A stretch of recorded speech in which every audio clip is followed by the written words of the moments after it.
Hi there, I'm John from CNCKing.com, and today we make custom wooden microphones.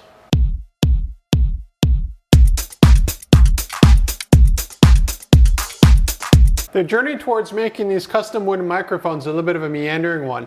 Originally the customer wanted them in stainless steel or mild steel, and each one had a plus and a minus to it, and I tried my best to sort of design this to work at this scale with this level of detail using stainless steel. And it just wasn't possible given the budget and the timeline constraints that we had. And just to give you an idea, so this is just laminated pine, as you can see here. It's 3/4 inch thick, or roughly 18 millimeters. And it comes out great with a lot of great detail thanks to the laser. Now, if we were making this out of, let's say, stainless steel, we plasma cut it. It's more cost effective than using the water jet. And then I would have to fiber etch all of this detail. The issue with that is that there's so much detail that I have to use really thick stainless steel, because otherwise the stainless steel would actually bend from the heat. So that's one of the bad things about stainless steel for this specific application at this scale, given again the timeline and the budget. The next option was maybe mild steel, and mild steel is great because you could basically just spray paint any color you want, and that would mean that all of this detail here would essentially be lost, and this would have to be cut through. Because again, you're painting the mild steel so that it doesn't rust. With stainless steel, you want to see the steel and it won't rust on you. It's more corrosive resistant. So each one had like a plus and a minus, and it just wasn't the perfect fit given the application.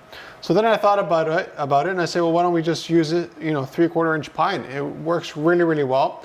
Gives a nice resolution, get a nice contrast, and most importantly, it's done within budget and within the timeline that the customer had.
Another thing to mention is that because these are all done with the laser, start to finish, it's only a one process application as well.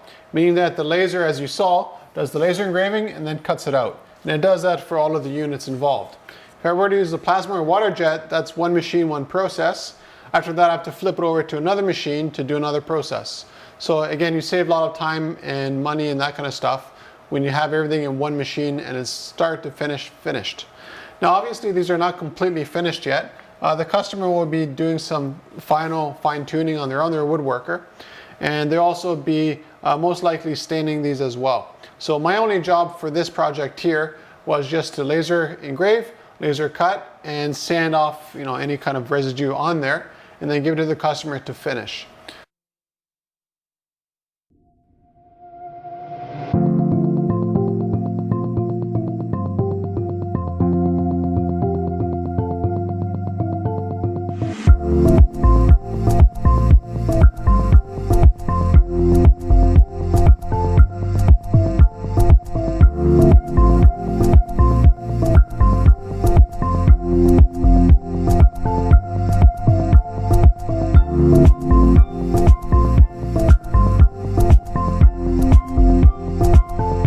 So I think this was a great little project just to reiterate sort of the limitations with every process that we have here in this shop. Now, I always tell customers, we do anything that you want. It comes down to the process and what needs to be done. But the biggest limitation is always budget, timeline, and what's actually possible given the machinery. No machine is perfect, because otherwise my shop would have just one machine in it instead of half a dozen machines in it to handle any sort of process. And another thing I considered was actually carving this out using a carving bit on the CNC router. And that would have come out great, but again, now I'm stuck with two processes. I've run process carving it out and another process doing the paint filling. So again, the laser was just the best machine for this given application. So if you're looking for custom microphones or anything else made out of wood, any size, any shape, any design, any material, contact me at CNCKing.com. We'll make it for you and ship it right to your door.